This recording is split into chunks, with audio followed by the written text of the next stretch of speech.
तोर 17 के उमरिया गे तोर 17 के उमरिया गे अब भैलो साल 18 के। हाँ कैसे बनबो तोर भतारा गे लागो बड़ी खतरा गे। कैसे बनबो तोर भतारा गे लागो बड़ी खतरा गे।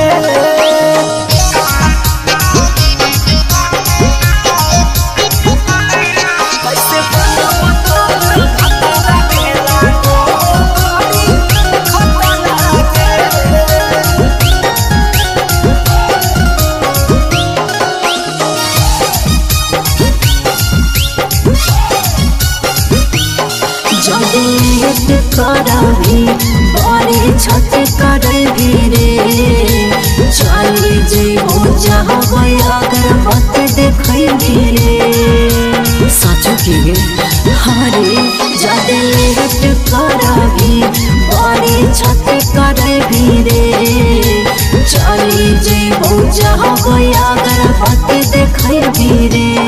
केते दिन खाना खैभी रे केते दिन खाना खैबे तै मम्मी के पकड़े आचारा रे। तोर बना तो रोजे जतारा रे बनी जो हमर भतारा रे। कैसे बनब तोर भतारा गे लागो बड़ी खतरा गे।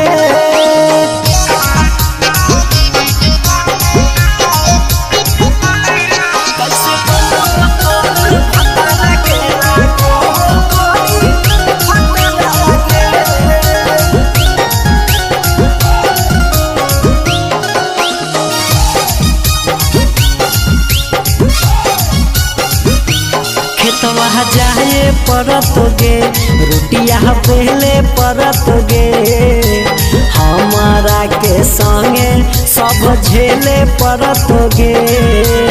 आई डोंट केयर रे। खेतवा जाए परत गे रोटिया पहले परत गे हमारा के संगे सब झेले परत गे। नाही सुनबो हम गरिया गे गे नाही सुनबो हम गरिया गे ने खटुआनी खतरा गे। अच्छा कैसे बनबो तोर